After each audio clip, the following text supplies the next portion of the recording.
Welcome to Tablenauts. My name is Max. I'm Doolin. I'm Kenny. And today we're doing our monthly recap with a bit of a twist. I'm going to call it Zero to Hero. You can toss in the Hercules music right now, but only for a few seconds so we don't get a copyright strike like last time when you move on. Yeah. We're basically just picking 3 games each where we're talking about games that we didn't really care for this month, games that we thought were pretty good, and games that we really enjoyed. So, without further ado, we're going to start at our 0 before moving on to our hero, and I'll jump in first and foremost. Take it all. I'm sorry. I got to get the first word in. Dinner in Paris. It's good. It's not. It's good. It's not great. It is good, though. I have played this game 4 times total. I've won every single time. 2 in person, 2 on Board Game Arena, I believe. Yeah. And I do not get it. I do not think it's fun. I think it's entirely too luck dependent on the card draws for the ingredients. Okay. I don't think that this is necessarily a balance thing, but I think it's silly that you have to actually spend an action to complete an objective. All these things that just add up. It's just, to me, it's a game where you're just drawing cards, and then once you have those cards, it's exceedingly obvious what you can do, and so you do it, and then the game ends. I don't feel like there's much agency in what I do. I don't feel like I have much say in what cards I draw. You're drawing rows, or you're drawing cards out of a row, so you do have a choice in the matter. But that's not to say that what you have is available. And even if you top deck it, or what you need is available, and even if you top deck it, you still might not get it. And then it may come out on someone else's turn, and by the time it gets back around to you, it's been seen another 2 times, and it's been taken another 2 times. It's just like, everyone got the crab. I needed crab. I haven't had a chance to get crab. Sounds like you really hate the people of France, so that's messed up. I have been to France. They're not the kindest folk in the world. Am I allowed to do a rebuttal to help maybe change your mind a little bit? You are allowed to do a rebuttal. It will not change my mind. I think this is Ticket to Ride's mechanics, but a little heavier. So I think it's like the next step for a person. We were just talking about how I should play Ticket to Ride. Yeah, I was about to say that. I don't think I do not want to play. So that row that you're complaining about, that's like 99% of Ticket to Ride, because you're trying to pick up card, like you have the row to pick up cards from, or you dry deck it, right? I disagree. It's not. Yeah. It's like maybe 50%. Okay, well, either way, that you do that, and then you use that, but instead of building trains, you're building pastry shops that give you income, and the whole game is about really building out those terraces to surround certain things or put them in certain quadrants in order to score the victory points. I think it's don't like the way, like I do and don't at the same time like the way that you can block off other people's paths with the terraces. Yeah. I do think that it adds an element of strategy, but at the same time it feels overly punishing for a game that otherwise is fairly light, in my opinion. I just think it's kind of weird. Yeah, there are cards that do let you build over opponents, but you have to Well, that sounds cool, but I haven't seen any of them. Those are all objective based, so you have to draw more objective cards and spend time reading that. Be it bad, good. Be the voice of reason for the people. We got to do our number thing too at the end. It's fine. It's fine. Okay, It's fine. In the middle. Yeah. I mean, I agree with it's fine. I think like playing on BGA, because I've only played on BGA. Yeah. In person doesn't help. Okay. I think it's better in person. I really didn't get it. I think I figured out like how to play, but I didn't really understand how to thrive. So I don't know. 3, 2, 1. 7.5. 5. 6. Yeah. I think that's fair. That's perfectly acceptable. All right, Kenneth, what's your 0 game? So you were pretty hateful there towards France. Towards Doolin. Oh gosh. So a game I played on BGA I didn't really get, or really think it's fine, is Obsession. I knew you were gonna say that. It's okay. Yeah, I figured. Which is, I don't know. I don't even know how to describe. It's kind of like a, I don't know, kind of engine building. Is that right? Tableau building. Yeah. I don't know. Tableau building, action selection. It is vaguely worker placement. It's not exactly, because there's no shared resource board. Yeah. But you're still deciding where to send your workers. It's just on your own thing. Yeah. So I played a few games on BGA, and I don't really care about the theme, like the Downton Abbey theme. Not really hit for me. I think probably the biggest downside is just like the amount of reading you have to do to kind of build a strategy. And on BGA that can be tough too, because you have to zoom in, figure out like. I was going to tell you too, as a person who does agree that I don't like it as much as Max does, but Max loves it. Yeah. I do think it's way better in person. I I agree. agree. Yeah. I think it's like I say like it was kind of, I was a little bit underwhelmed on BGA, but it is something I would like to play in person. So I think it would probably hit better. But the thing that I do like about it, though, because I'm gonna be positive a little bit, is that I do like the kind of like the underlining story that kind of gets told as like you spurn a young woman at the party to. You get the favor of this one person, right? Like stuff like that kind of happens naturally. The Americans come in and give you lots of money, but everyone hates them. Yeah, Like, their reputation goes yeah. down. But yeah, I would play it again, but I don't. If someone invited me on BGA, I'd try it out. I'd play it again, but Okay. it didn't really hit. So. I'll invite you again tonight when you leave. Okay. Okay. Awesome. All right, out of 10. 3, 2, 1, 7. 5. 8. 5, 7, 8? Okay. Yeah. Yeah. Fair enough. Yours. All right, so mine, neither of you have played. Oh, but great. we will at one point. Well, this is going to be a fun discussion, We Kenny. will at one point because of a video series that we're hopefully going to do eventually soon. Oh, the video game video series? Yes. Okay. This is Tomb Raider Legends, Oh, the board yeah. game. Mhm. I finally played it. How'd that go? It is bad. Yeah. It's by Square Enix, and I don't mind saying this because you guys are making They're millions not more a small publisher. Yeah. This is a poor attempt at a cash grab. And like I think it would be perfectly fine for a Tomb Raider fan who cares nothing about board games, who just wants it on their shelf because Tomb Raider. Yeah. But I find it to be not a good representation of a pretty iconic video game series. There's no fun adventuring. It's competitive based, and it's Laura against Laura against Laura against Laura, and it's very odd. Weird. And there's like a rondelle, but the rondelle is awful. It's not a fun game at all.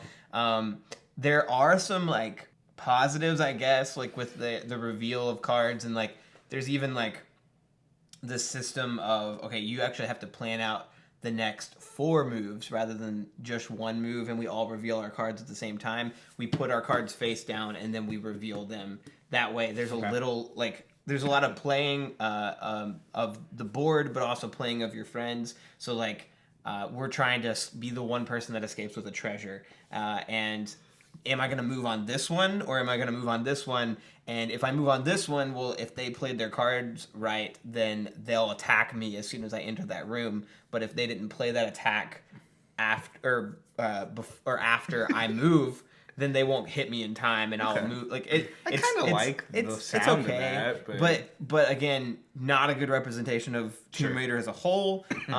Hopefully, eventually, we'll get to a series where I'm gonna make Max. I don't think has played Tomb Raider ever. I've played 1. You played 1, okay. Either way, we're gonna play some of that, like hopefully live, and then we'll talk about the game. Is it faithful? Is it faithful? And then also maybe what it could be instead.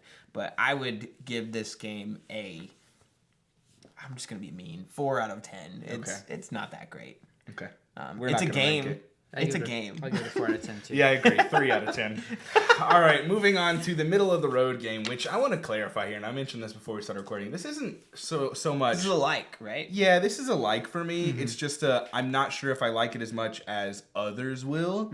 And I'm going to say it's middle of the road because in comparing it to Arnak and Dune Imperium, Endless Winter falls in the middle of those as far as enjoyment level for me. Okay. This is Endless Winter Paleo-Americans, It's a like and this is a good game. It's another deck builder worker placemat hybrid game, but it is not the same. In fact, none of these 3 should really be compared with all that much gusto. It's just they're similar, but they aren't the same in any stretch of the imagination. But the internet has decided that these games are gauntlets and they're fighting one another, and you must pick one to win. If I had to pick one to win, it's Dune Imperium. Easily. I think Endless Winter is good. I very much enjoyed it. I want to play it again. I It's want better than to Arnak. add in the expansions and see which of those are like must keeps, always play with, because apparently there are a couple.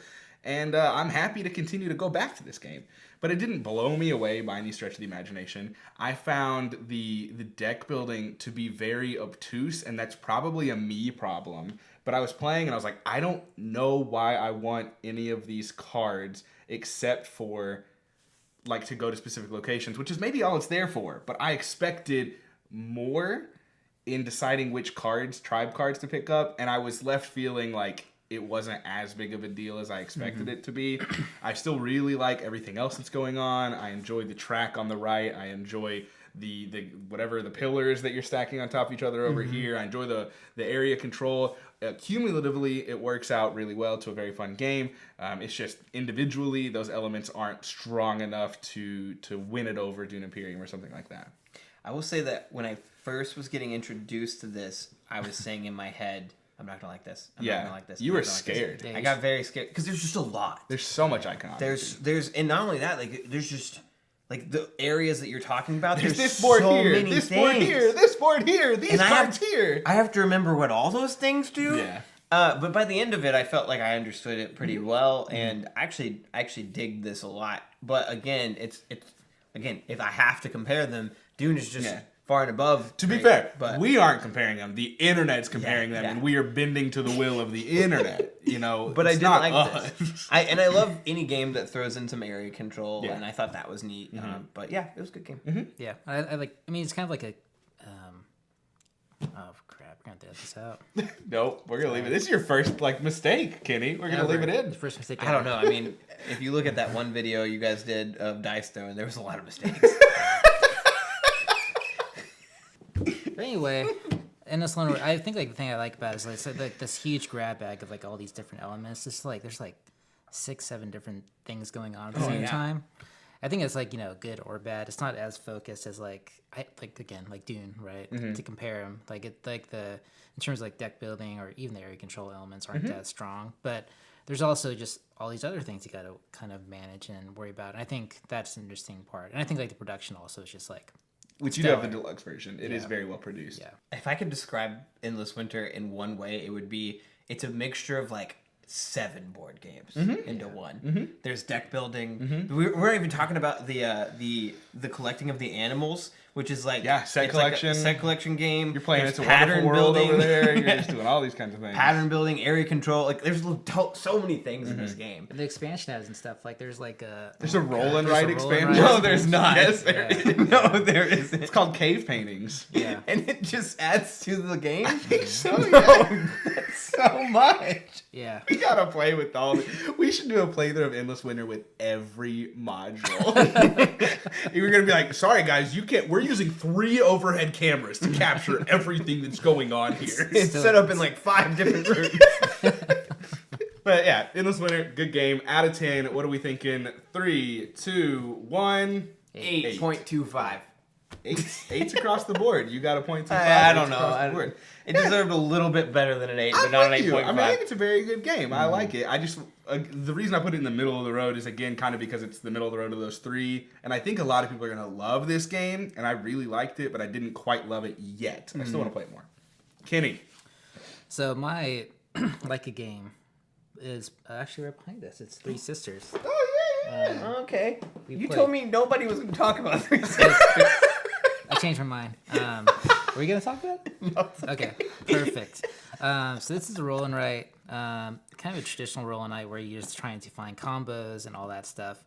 And I don't like roll and writes that much, but I like how you whispered to convey that. Just Someone so in the you know. comments could be like, "Why he whispered the whole video? Why did he whisper right there?"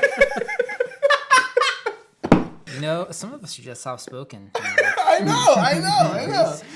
Have I gotten far in this? Have I gotten this far in life? I don't know. By not being in YouTube videos. I usually don't like roll and writes, but Three Sisters I thought was pleasant, kind of like relaxing, and finding the combos was nice, and like I think the pastoral theme kind of helps attribute to that. So I probably wouldn't say let's bring it out every game night, but you know. It's if you've got 30 minutes left and you're looking at a shelf of roll and writes, this might be the one you choose. this be the one I would choose. Okay. Yeah. And you've played stuff like Dungeons, Dice, and Danger, which I know you were less than enthused about. Did not like. Yeah. Did you play Riverside yet? It's all right. Oh, yeah. we did play Riverside. Yeah. I couldn't remember if we had yet. Yeah, That's good though. Yeah, that's probably my favorite I played so far. I mean, I am interested in like Twilight Inscription. Twilight Inscription. I have Hadrian's Wall at home, but I have not got into yet. But I think those are just a whole different category, Yeah, too. Like, you're talking 30-minute roll and writes. The 3 we talked about are all there. If you're talking, well, not even, maybe 30 to 60 minutes. But when you bring in Hadrian's Wall and Twilight Inscription, you're talking an hour, 2 hour, 3 hour plus. It's like, it's wild at that point. That's true. Yeah. But I think we both, I mean, to me, I agree with this sentiment. I think it's a good game. One of the better roll and writes, in my opinion. We should do like a ranking, at least you and I, people that actually like roll and writes, of our favorites. And I don't know off the top of my head where this would sit. I did the math the other day. I think I have like 3 or 4 in my top 50 games now, which is like, I used to be the type of person who would say, I don't want to play Roll Knights. I don't like Roll Knights. Yeah, but you didn't care for them now at all. I do. Yeah. I don't know. It's changed. Anything else you want to add to this one? I just think that in terms of Roll and Writes, it also is maybe a little heavier. Like the ones that we've mentioned before, I think are a lot lighter, and this is maybe for people who... it's not... I mean, it's by no means difficult, but I think if you have like teenagers and children can play Dungeons, Dice and Danger and Riverside, but this one maybe not. I think the thing with this one is it's not even overly complex, but when you get into like the reigns towards the end of the game, like it's not that it's hard. You're only marking off boxes, but you're marking off a lot of boxes. Yeah. And if you can't like remember which ones you've already done or build a pattern where you're like, I'm going left to right and top to bottom, so you just go through the whole thing, then you're gonna forget what's already been done, and there's no way to cross-check you to be like, oh, you cheated or you didn't. There's just so many combos and places where you're going to be crossing off X amount of boxes, which gets you these amount of goods, which gets you this free action, which you need to remember for the end of the round, which you get over here, and then you do this. And there's just a lot to keep track of. Yeah. I don't think it's overly complex, but... And I do also prefer this to Fleet the Dice game. I think that they're about the same, but I do give this like a 0.5 or a 0.25 nod ahead of it. Absolutely. I think it's the same amount of complexity, but it feels easier. I don't know why. It's just the way it's packaged makes it simpler to me. Yeah. But good game. Out of 10, what are we thinking, everybody? 3, 2, 1? 8. 7. Okay. Oh, wow. I gave it the highest out of you guys? Oh, You did. I mean, I think it's a very solid game. Nothing wrong about that. So my like it game Let's talk about it. is Ticket to Ride. This is our 3rd time talking about this. Technically. Yeah, technically. But this game just got added to BGA recently, which like helped me refine the love for it. After talking about it 3 times. Yeah, I'd be a little better at it, but it helped me refine my love for it. It gave me feelings of playing it in college again. It gave me feelings of like finding a love for board games. Being a trained engineer. Yeah, okay, which has good. always been like a dream of dream? mine. Really? No. But this game is I think heavily reliant on 2 things. 1, collecting the cards you need as quickly as you can, and 2, nailing down, just being very careful about where you place first, because I can learn a lot about where Kenny goes, about where Max goes, their first set of trains, I think. He's good. Especially if you go towards the middle. Yeah. You play like a shark. You're like, Oh man, I watch, man. and then I wait for that first person to do that, and then I immediately surround wherever they are. Well, I think it's funny because Ticket to Ride is such like a breezy, inviting game. They're just like, hey, everyone just place trains down. And Dool's just like, no. It's so much more fun to play it that way, though. It's like, Maybe. I don't know. I would say the way I play it with people was always just as mean as like Azul or anything like that, where you're really trying to not like the easiest way to win that game is to make other people lose. Yeah, I like to ruin people's good times too. So same. I think it's good. I think it's fun. We'll briefly touch on this because we did the other 2 times, but I would compare it to a lighter Dinner in Paris, and I think Dinner in Paris would be a good game for those of you that do like Ticket to Ride based on the mechanics of them. But clarify, Kenny loves Ticket to Ride. And he does not like Dinner in Paris. But I like both. I don't want to speak on it too much. I've only played it 1 time. I played Ticket to Ride Europe over 3 years ago before Tablenauts was ever even a thing. So I really don't have much experience at all. I'm happy to jump into a Board Game Arena game with you guys and see if I actually enjoy it. Which I actually think is a really good version of it. Yeah, good adaptation. Mm-hmm. yeah, Kenny? Ticket to Ride is like my gateway game. Actually, I played it on the Xbox 360. Wow. Really? Yeah. It was And you liked it? Yeah, I loved it. Okay. It's like the board game. It's a game I played on there. It's like, You know that they had Halo, right? Yeah, I know, right? like I really got into the arcade section of like Xbox 360. Like the people that sit there and play Uno all the time on their 360. It's just like there are better things out there, man. Like Yeah, they had like Catan, they had Uno. Yeah. Well, but Carcassonne even. But what? Yeah. So that was like a lot of my introduction to like board games at the time. And actually went out and bought a copy of Ticket to Ride, and then my wife's like, I don't want to play that. So it kind of sat collecting dust for years. But, yeah, I love Ticket to Ride. I think it's still like one of the best like gateway entry games. It's just like super inviting and just like beautiful art, and I think like the gameplay is just super clean and streamlined and simple.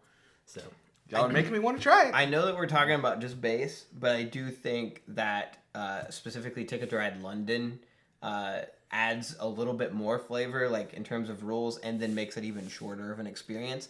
And it's in a like half the size of the box. So Yeah. I think that new iteration is really good. I have no dog in this fight, but I do think it's really interesting when you look up like what the best versions of Ticket to Ride are. No one agrees. yeah, No one, agrees. everybody has their own Everyone favorite. has Yeah. the Netherlands or Europe or Japan or whatever, and it's just like no one has a concrete this is the best Ticket to Ride, which is a great problem to have. yeah. I think because there's just so many different versions of it too. Like Yeah. there's very complex. There's stuff that caters to 2 or 3 players, and I think that's Adds in like the tunnels, meaning it's less mean if it adds in the tunnels because you can avoid getting blocked off as much, things like that. There's even one the version that basically adds like almost like a stock market element where you're trying to bid on like certain companies, stuff like Yeah. that. Yeah. So yeah, it's Stone Cold classic. All right, out of 10, what are we thinking, everybody? 3, 2, 1. 8. 6, 9. 9. You made that reaction last time too. I tried to remake it for the camera. They don't know, other than the fact that we told them that this is our 3rd recording. I was trying to be genuine. I get it. Look, I was a pretty good actor in high school. I imagine that translates quite well over to my shocked face. 9? Sign them up. Sign me up, boys. Put them in the next Game of Thrones season. Give me in the House of the Dragon. Now, He can be the dragon. on to the Love It games. This is going to be a fun one. Because you already disagreed with me. Yeah. And this is Obsession. Do you want me to act now? He's obsessed. Act surprised. Ugh. What? Obsession? Look. I want to clarify in that before we even started this video, I mentioned to the guys, like, there's one of mine that isn't I love this game, it's top 10, amazing, but It's not top 10 for you. It's not top 10 for me, but it's rekindled my enjoyment in this game, having recently played it several times on Board Game Arena. I played this game physically when I first got it. I really like it. It's the theme for me that allows me to introduce it to people like my wife and my mom, who love that kind of Pride and Prejudice, Victorian era, stuff like that. But I hadn't played it in a while, and I knew I liked it, but I kind of forgot why. And then the fact that it came on Board Game Arena, I've played it several times since, and I've just been reminded as to why I think it's a very good game. I think it is incredibly simplistic in what it does, yet it allows you to enjoy not only the strategy of the actual mechanics and how you play the game with the core mechanisms, but also, for me, I think playing with the closed courtship is the way to go, and I really enjoy that kind of prediction element. We're like, oh, a purple one came out this time, so it may be something as simple as it's unlikely to be purple twice in a row, so let me try and forget purple and get it lead up on Josh and the other ones, or maybe a purple and a red have come out, so I'm hedging my bets that it won't be either of those. And then the end comes around and red's been pulled twice, and the end goal calculates everything that's been pulled. If it's been pulled twice, it calculates it twice, and you're like, wow, I really need red if I want to win. I just really like that aspect of it. But I want to hear your qualms with it real quick, and I'm not going to try and convince you otherwise. I just want to speak to why I enjoy it, possibly. Yeah. I think a lot of it stems from just lack of plays. I think that my one time I played it in person, it was good. But honestly, BGA has lowered it. Like playing it on BGA, you had this issue, so I'm gonna let you explain it. But there is a lot of reading that needs to be done, and I also primarily play the same way you do, which is on the phone. And so it's like impossible to understand everything that's going on. I actually didn't think it was that bad. I mean, there is quite a bit of reading, but I maybe it's just because I'm more familiar with it. I mean, that very well could be it. But I'm playing exclusively on my phone, and I really didn't find it difficult. I mean, you're looking at something that says, it tells you how many victory points it is, how much money it costs, and who you need to send there. and that's it. It's not like words and words of text. Even the flavor text, if that, you don't have to read the flavor text. Your cards, your gentry is like this name, some flavor, but ultimately all you care about is the prestige required to play them and the rewards they give. And honestly, I think that that's very digestible. Even on my phone, I had no problems with that. I'm not discounting the fact that you all did. Maybe it's just that I'm more used to the game and I know what to look for, but I did not have any issues with the amount of text. I've played other games that are far worse. I mean, I love Innovation. God, Innovation is so text heavy as far as like reading what needs to be done, especially on the phone. It's a nightmare. But I don't know. I think like this happens a lot with BGA. Like the first time I get introduced to a game, like I've never played before in person, like Obsession. Like it just doesn't really, it takes time for it to click if it does. And like again, I think like playing this in person would be much different. And I think like it'll allow like the cogs to turn and like, you know, the light bulb to pop over my head and go, oh, I get it now. Right. Yeah. I just never got that feeling, that moment when I'm playing over BGA. So yeah. Yeah, I just like, I mean, to sum it all up, I think it's a very simple game with a lot of different routes and avenues for victory points. Ultimately, it's kind of point salad-y, where everything you do is going to get you a victory point. It's just you need to kind of figure out how to most optimize that. So no matter what you're doing throughout your game, you're likely falling forwards. Even if you're taking actions that aren't that beneficial to you, you're still being rewarded for them. It's just going to come at the end of the game where I have 120 and you have 50 that you're like, oh crap, I really sucked. Yeah, you did, but it's something you'll figure out. And it's just one of those that the more I play it, the more I am reminded of how fun it is, because it's so simple. You pick a card, you do the action, you send the people, they're down. You wait 2 turns for that worker to be back. You buy something, you add it to your tableau. Your tableau scores, your reputation scores, your money scores.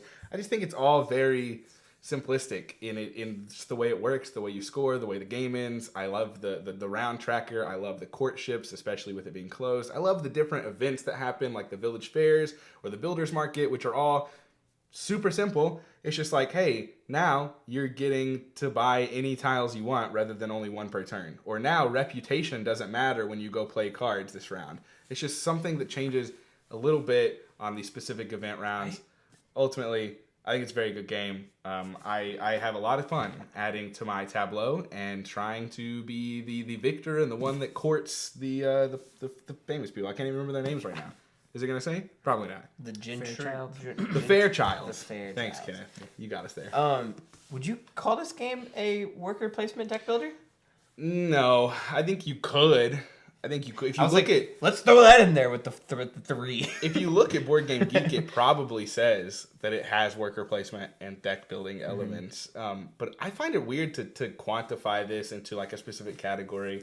Action selection, maybe. But like you do have deck building. It's just your deck building.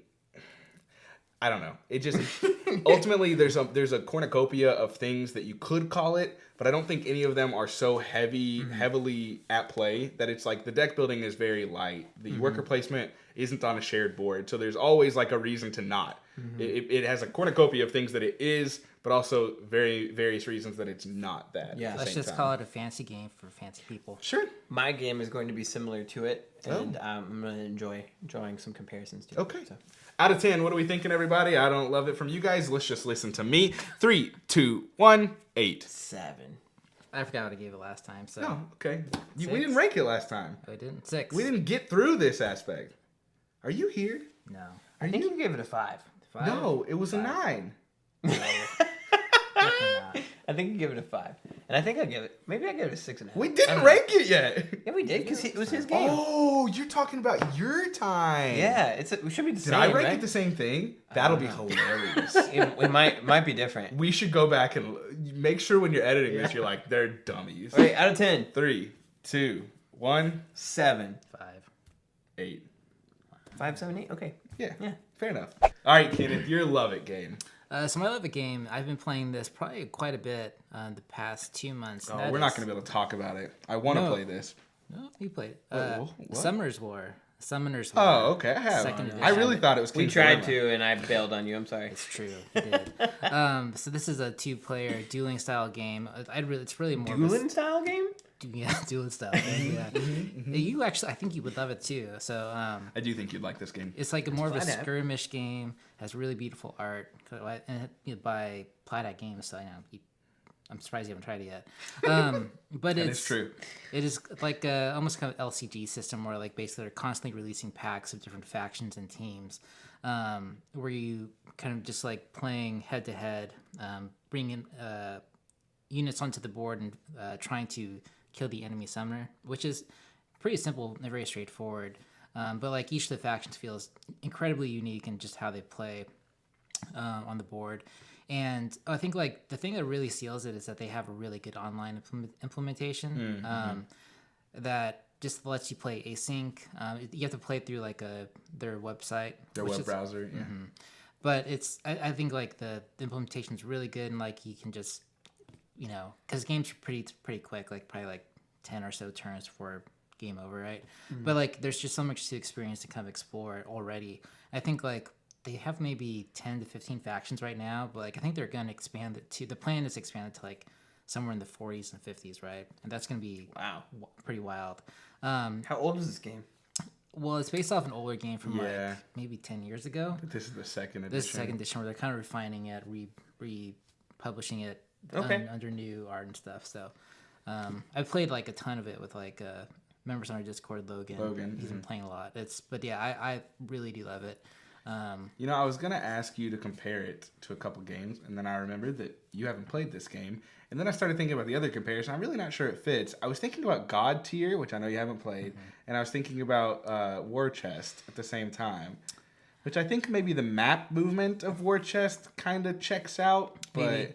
But I think like it's not as diverse. No, it's not. Or not just as async. Right? Asymmetric, asymmetric. Yeah, asymmetric, not async. It's very just like because I mean each of the factions just feel totally different. Like one is just like a straight Zerg strategy where like you can. Is that a StarCraft reference? Yeah, I'm dating myself.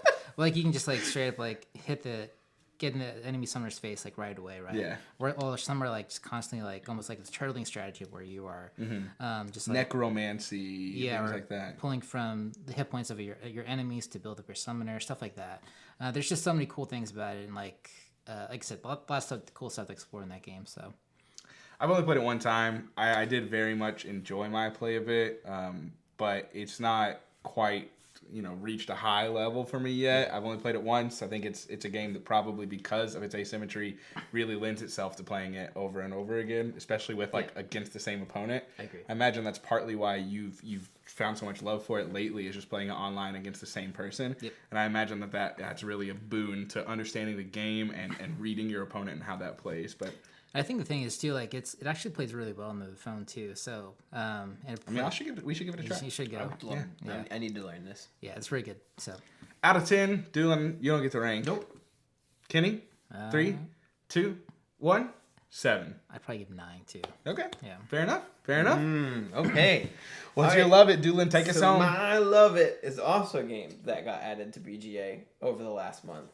And this game is by Elizabeth Hargrave, and it is Wingspan. Okay. It is my Love It because I have found a huge love for it since it got added to BGA. Really? I think that our original play of it, which we played it, I think only once. We did like a teach, and then we played it together, and we didn't even do it on camera. We did. It's a playthrough. We did it on camera. Yeah. So maybe we did play it twice, because I think we did play it before we played it on camera. Either way, I remember really liking it then, and then we dropped it. We never played it again, and then I haven't really thought about it since. And then it gets added to BGA, and I was like, I remember Wingspan. I'll give it a try again. And then I've just really enjoyed playing against random people. I played, I think I played some people in our Discord as well, and I don't know. It's just something about it that I think is really, really well made. I think that the system of choosing really there's like 4 choices you have, which is place a bird, which you can only do if you have the right food, get food, lay eggs, or gather cards. And then just the system of doing those things and then trying to build out the right birds that get you the most points based off of your private objectives and the public objectives that are constantly changing each round is really, really fun to me. I think it's kind of like what you said with Obsession, where anything you do can benefit you. It just depends on are you doing the best thing you can with the time that you Yeah. have? I think the one thing that I dislike maybe about Wingspan is that over time you have less turns. But in all honesty, if you're doing a good job of building out your turns engines, should do your turns are doing lot. way more than when you first started playing. But I've loved this game. It's very cute. I think that it would be way better if I were playing it in person. But I think BGA has a great adaptation of it. You mentioned comparing it to Obsession from, you know, rekindling a love for that. And honestly, man, I 100% agree with that. I'm not as high I'm not as high on Wingspan as you might be. And we'll see that reflected in my ranking. But I very much enjoy it, and I do think that it's a game that, same with you, as soon as I started playing it on BGA, we've played it with Jenna from the Discord a couple of times. It's one that I was reminded as to why it's really good. And I don't love this game, but I do very much enjoy it and will be happy to continue to play it on Board Game Arena. I find myself, you know, trying to go for the tuck strategy where you're just killing a bunch of birds. Yeah. And like I'll just do everything I can to where like if I just do draw cards, I'll draw like 5, tuck 5, and that's just a turn. I'm just like keep doing that, baby, like over and over again. I really enjoy it though. Yeah, I mean it's not a game that I am head over heels for, but the Board Game Arena adaptation and being able to play it more often lately has definitely rekindled a bit of love for it. Yeah, I'd feel the same way too. I think it's a good game. I think it plays better in person too. Yep. I think most games do. Yeah, I mean, yeah, that's fair. But I think like BGA, it's just like I find that the games go super long, right? If you play async, just because like there's so many back and forth. The problem with async Wingspan, we had this discussion the other day, is it's like you have the Skull and Crossbones activations where it's like whenever this activates, take a resource from the thing, and so like someone else can do their turn and they draw a card and it's like, oh, but now it's waiting for Doolin. And then Doolin takes his card and it's like, okay, back to you. You take your thing.